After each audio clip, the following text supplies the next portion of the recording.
आज हम मुंशी प्रेमचंद की एक ऐसी कहानी की दुनिया में चलते हैं जो ना जाने कितने दशकों से हमारे दिलों को छूती आ रही है।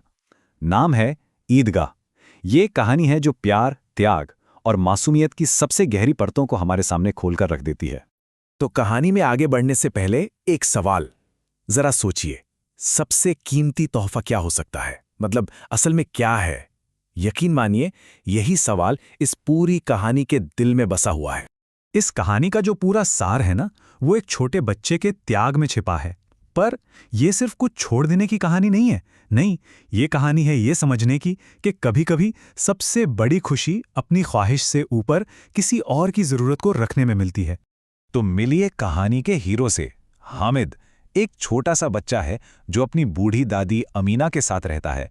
मौका है ईद का, और हामिद की पूरी दुनिया, कह लीजिए उसकी सारी जायदाद, बस उसकी जेब में पड़े 3 पैसे हैं। सिर्फ 3 पैसे। और यहीं से हम पहुंचते हैं उस जगह जहां हामिद के छोटे से दिल और उसके इरादों का असली इम्तिहान होना है। कहां? ईदगाह के उस रंगीन, उस लुभावने मेले में, जहां चारों तरफ बस खिलौने हैं, मिठाइयां हैं और बच्चों की खिलखिलाहट गूंज रही है। अब देखिए, मेले में एक तरफ तो हैं हामिद के दोस्त महमूद, मोहसिन, नूरे। वो सब खिलौनों, मिठाइयों और झूलों पर अपने पैसे उड़ा रहे हैं। और दूसरी तरफ हमारा हामिद, जो बस दूर खड़ा है। हाँ, वो सब कुछ देख रहा है, ललचाई नजरों से देख रहा है, पर अपने उन 3 पैसों को मुट्ठी में कसकर पकड़े हुए हैं। क्यों? क्योंकि उसके दिमाग में कुछ और ही चल रहा है, कुछ ऐसा जो इन सारी चीजों से कहीं ज्यादा जरूरी है। और बस यहीं पर कहानी एक ऐसा मोड़ लेती है जिसकी किसी ने कल्पना भी नहीं की होगी। हामिद उन 3 पैसों से कुछ ऐसा खरीदता है जो कोई सोच भी नहीं सकता था। आप समझिए, हामिद का ये फैसला सिर्फ एक बच्चे का फैसला था ही नहीं, ये तो एक ऐसे इंसान का फैसला था जो अपनी खुशी से पहले किसी और की तकलीफ को समझता है। उसकी उम्र से कहीं कहीं ज्यादा बड़ा और समझदारी भरा फैसला। तो आखिर उसने खरीदा क्या? एक चिमटा। और क्यों? क्योंकि उसे याद था, उसे अपनी दादी याद थी। कैसे वो जब भी तवे पे रोटियां सेकती थीं तो उनके हाथ जल जाते थे। बस खिलौनों और मिठाइयों के सारे लालच पर उसका प्यार और उसकी चिंता भारी पड़ गई। लेकिन जब हामिद ये अनोखा सा तोहफा लेकर घर पहुंचा तो उसकी दादी अमीना का क्या रिएक्शन था? चलिए अब ये देखते हैं। तो सबसे पहले तो अमीना को गुस्सा आया। जाहिर है, उन्हें लगा कि इस नासमझ बच्चे ने खाने पीने के बजाय अपने सारे पैसे लोहे के इस बेकार टुकड़े पर उड़ा दिए। लेकिन जैसे ही हामिद ने वजह बताई कि दादी, ये मैंने आपके लिए खरीदा है ताकि रोटी बनाते वक्त आपके हाथ न जलें, बस उनका सारा गुस्सा जैसे पिघल गया। वो एक पल था जब गुस्सा पहले प्यार में बदला और फिर गर्व में, ये देखकर कि उनका नन्हा सा पोता कितना बड़ा और कितना समझदार हो गया है। और ये जो लाइन है ना, ये कहानी के इस जादू को बड़ी खूबसूरती से बताती है। उस एक पल में बूढ़ी अमीना एक बच्चे की तरह हो जाती हैं और छोटा सा हामिद एक बड़े समझदार आदमी का रोल निभा रहा होता है। मतलब यहां पर रोल पूरी तरह से पलट जाते हैं।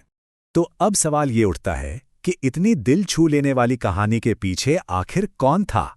चलिए मिलते हैं इसके महान लेखक मुंशी प्रेमचंद से।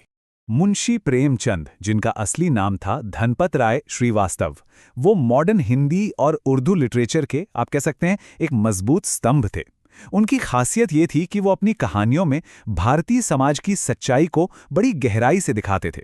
अगर उनके सफर पर एक नज़र डालें तो 1880 में जन्मे प्रेमचंद ने 1907 में ही अपने पहले कहानी संग्रह सोज़-ए-वतन से एक हलचल मचा दी थी। और फिर 1930 आते आते उन्होंने ईदगाह जैसी कहानी लिखी जो दिखाती है कि उनके लेखन में कितनी परिपक्वता और इंसानियत की कितनी गहरी समझ आ चुकी थी। वो वाकई अपने समय के एक साहित्यिक क्रांतिकारी थे। प्रेमचंद को अक्सर शोषितों की आवाज़ कहा जाता था, और ये बिल्कुल सही भी है। उन्होंने अपनी कलम का इस्तेमाल समाज के सबसे कमज़ोर लोगों के लिए किया। गरीब, किसान, औरतें, उनकी कहानियां दुनिया को बताईं। और ईदगाह इसका एक परफेक्ट उदाहरण है। सोचिए, ये सिर्फ एक बच्चे की कहानी नहीं है, ये गरीबी में छिपी गरिमा की कहानी है, अभाव में पनपते प्रेम की कहानी है, और उस निस्वार्थता की कहानी है जो अक्सर उन्हीं लोगों में मिलती है जिनके पास देने के लिए कुछ भी नहीं होता। तो सवाल ये है कि 1933 में लिखी गई ये कहानी आज भी हमारे लिए इतनी खास क्यों है? क्या वजह है? शायद इसलिए क्योंकि ये कहानी हमें कुछ बहुत ही बेसिक लेकिन अक्सर भूली बिसरी बातें याद दिलाती है। जैसे निस्वार्थ होने और दूसरों को समझने का असली मतलब क्या है। ये हमें याद दिलाती है कि सच्ची खुशी कुछ पाने में नहीं बल्कि देने में है। और सबसे बड़ी बात कि समझदारी का उम्र से कोई लेना देना नहीं होता। हामिद का वो छोटा सा त्याग मेले के सारे खिलौनों और मिठाइयों से कहीं ज्यादा कीमती और टिकाऊ था। तो आखिर में हम आपको इसी एक सवाल के साथ छोड़कर जाते हैं। हामिद का वो चिमटा, क्या वो बस लोहे का एक टुकड़ा था, या फिर वो उस निस्वार्थ प्रेम और गहरी समझ का प्रतीक है जो दुनिया के किसी भी कीमती तोहफे से कहीं बढ़कर है? इस पर सोचिएगा जरूर।